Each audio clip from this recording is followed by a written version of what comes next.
Ang sulat ni Pablo kay Filemon, panimula.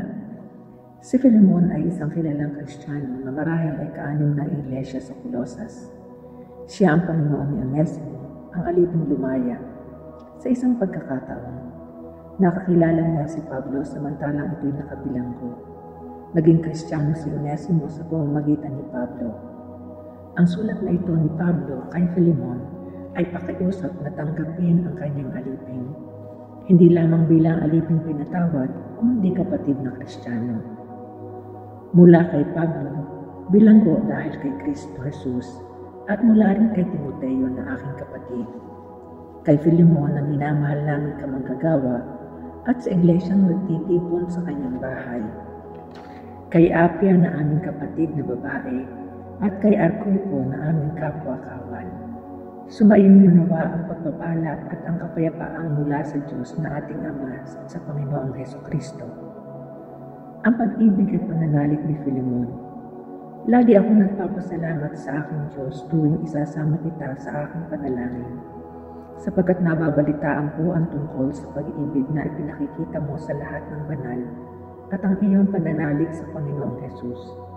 Idinadalangin kong ang pagkakabuklod natin sa isang pananampalataya ay magbunga ng lubos na pagkaunawa sa mga kabutihang dulot ng ating pakikipagkaisa kay Kristo. Kapatid, ang pag-ibig na iyon ay nagdulot sa akin ng malaking katuwaan at kaaliwan, sapagkat dahil sa iyo, sumigla ang kalooban ng mga banal. Kahilingan para kay Onesimo. Dahil kay Kristo, maaari kong sabihin, dapat mong gawin ito. Gayunman, pag-ibig ang nagbunsod sa akin upang makiusap sa inyo. Akong si Pablo, sugo ni Kristo Jesus, at ngayon nakabilanggo dahil sa Kanya, ang nakikiusap sa iyo tungkol kay Onesimo, na naakit ko sa pananampalataya, samantalang ako'y naririto sa bilangguan. Dati, wala akong pakinabang sa kanya, ngunit ngayon malaking tulong siya sa ating dalawa. Pinababalik ko siya sa iyo at para ko nang pinadala sa iyo ang aking puso. Ibig ko sanang panatilihin siya sa aking piling upang sa halip mo siya ang maglingkod sa akin, habang ako'y nabibilanggo dahil sa mabuting balita. Ngunit ayokong gawin iyon nang wala kang pahintulot upang hindi maging sabilitan kung hindi kusa ang pagtulong mo sa akin. Marahil, nawalay sa iyo ng kaunting panahon si Onesimo upang sa pagbabalik niya, makasama mo siya habang panahon. Hindi na bilang alipin kung hindi isang minamahal na kapatid. Mahal siya sa akin, ngunit lalo na sa iyo. Hindi lamang bilang isang alipin kung hindi isang kapatid pa sa Panginoon.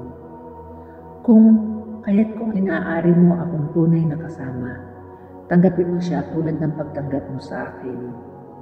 Kung siya may nagkasala sa iyo o nagkautang kaya, sa akin mo siniling. Ako ang siyang sumulat sa iyo nito. Akong si Pablo ang magbabayad sa iyo. Hindi ko na ibig banggitin na utang mo sa akin ang iyong pagkakilala kay Kristo. Ipinakikiusap ko sa iyo, alang-alang sa Panginoon, pagbigyan mo ang aking kahilingan. Dulutan mo ng kaligayahan at puso ko bilang kapatid kay Kristo.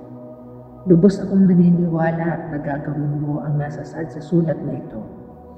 At higit pa, ipaghanda mo rin ako ng matutuluyan sapagkat umaasa akong luluobin ng Diyos na ako'y makabalik niyan, gaya ng iyo na dinadalangin. Pangwakas na bati, kinukumusta ka ni Epaphras na kasama kong nakabilanggo dahil kay Kristo Jesus. Gayon din ni na Marcos, Aristarco, Demas at Lucas, mga kamanggagawa ko. Naway sumaiyo ang pagpapala ng ating Panginoong Hesukristo. Ang salita ng Diyos.